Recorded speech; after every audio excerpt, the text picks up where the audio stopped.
Hey guys, so today we'll be talking about the Gindi. Hope you guys like and subscribe this video because it's going to be awesome. So let's get up to the Gindi, shall we? The Gindi are from the homeworld of Kartis, which is very basically a rocky, barren world. They mostly live, in not very destroyed cities as I would call it.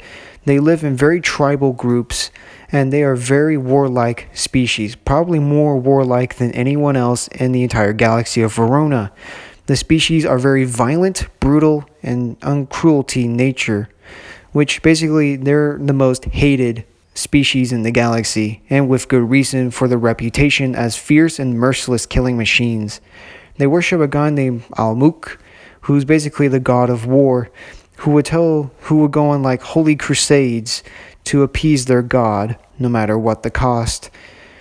At first, the Gindi were nothing more than collections of tribes fighting amongst themselves for superiority amongst others. They believed themselves in the galaxy to be superior to everyone else, and also being mindless killing machines, serving their warlords and paying homage to their deity. The Gindi are not exactly, technologically speaking, they're not highly advanced. During their early days, when they were just a young species, they were very aggressive, brutish, and unintelligent nature of species. Only their warlords and few examples of them being very intelligent.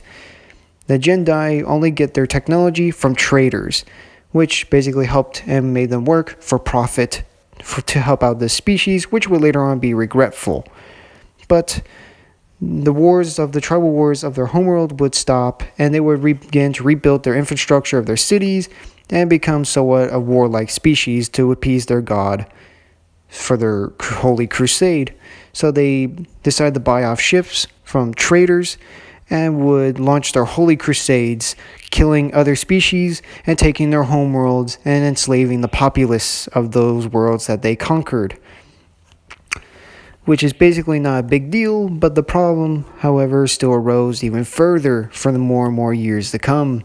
As the Gindi began aggressive expansion towards the galaxy, they began to become more warlike and threatening other powers within their other regions that they were controlling.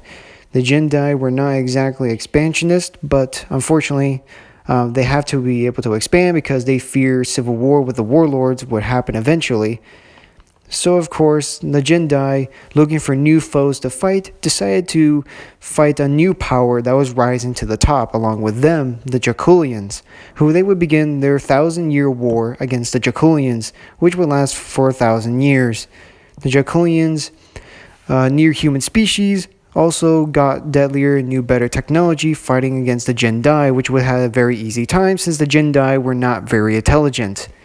The war was quickly coming to an end, however, because most of the Gindi warlords began disagreeing, and some of them made pretty bad decisions, and basically fighting amongst themselves rather than fighting against their common enemies, which has always been the species' nature. They unwisely attacked the Bulu, which of course got them involved into the war. The Jaculians and the Bulu were pushing back the Gindi and nearly conquering all their colonies, and also capturing prisoners of war. The Gindi, no longer in the position to fight against the coalition, decided to surrender to the coalition. The United Council of Federations decided what should they do with the Gindi, and they decided to strip the Gindi of all their technology and all their belongings, and also isolating their colonies, and also isolating Kartis, basically cutting off trade whatever possible they could, basically reducing the Gindi to starving them to death.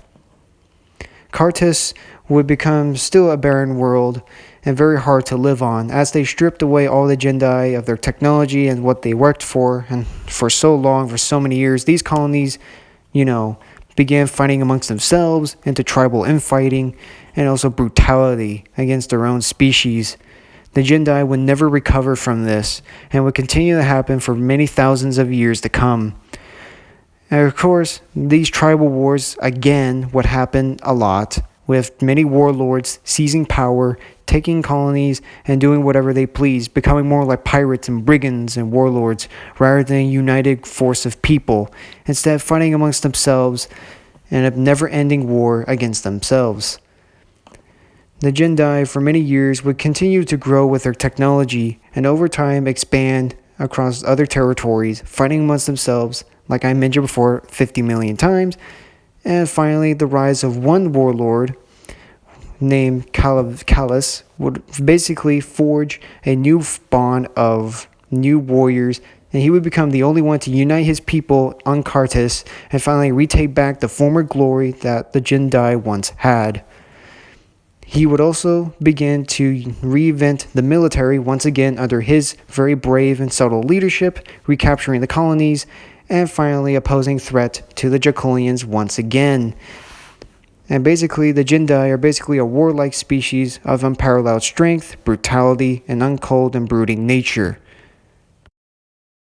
As well as this, many times the Gindi are basically the most hated species out of everything else. They are basically warlike, they believe themselves to be superiority over everyone, and it includes the end of this video, however. But we will talk more about the Gindi and other videos to come with other species. This is just one of my first installments of the Gindi, so I hope you guys do enjoy the video, subscribe, and also have a very great day, guys. I hope you guys did really enjoy this video. Take care.